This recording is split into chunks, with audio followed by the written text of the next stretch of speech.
So 1 Kings 12:26, Jeroboam doubted God's promise to him and said in his heart, now the kingdom will return to the house of David. You can cancel and deter God's whole plan because you won't trust God. Why? Because believing or not believing, it still requires faith. When you truly believe something, you act on it. That's why James said faith without works is dead, because it's not just enough to agree. Even the demons agree that Jesus is real, that he exists, and that he is the Christ. They believe and tremble. But Abraham believed God and acted on it, and it was counted to him as righteousness. He trusted God's promises. Hebrews 11:8 says, by faith, Abraham, when he was called by God, obeyed by going to a place which he was to receive as an inheritance, and he went not knowing where he was going. Jeroboam, on the other hand, he was given a promise. God promised him 10 tribes to rule and to be king over because God was angry with Solomon, right?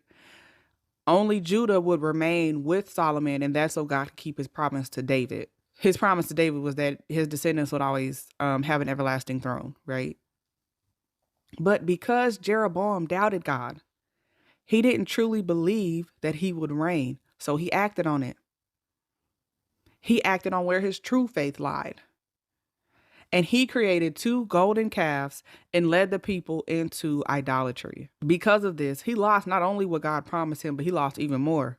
Because it says, 1 Kings chapter 14, 7-12, this is what the Lord, the God of Israel says, because I exalted you from among the people and made you leader over my people Israel, and tore the kingdom away from the house of David and gave it to you.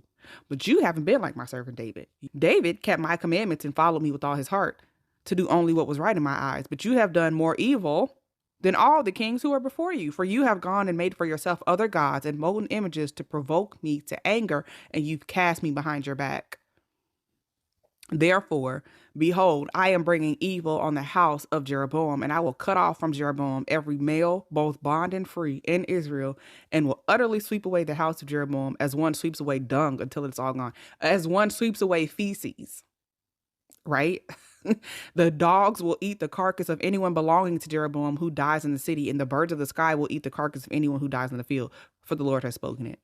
Not only that, but he told his wife, Jeroboam's wife, get up and go back to your house. When your feet enter the city, your child will die. He lost his son. So Jeroboam didn't only lose the promise to be king over 10 tribes of Israel, not because of anything that he had done, simply because he was mad at Solomon. Right? He not only lost the promise, he lost everything else. He lost his son, and his entire household was about to be destroyed. It pays to believe God.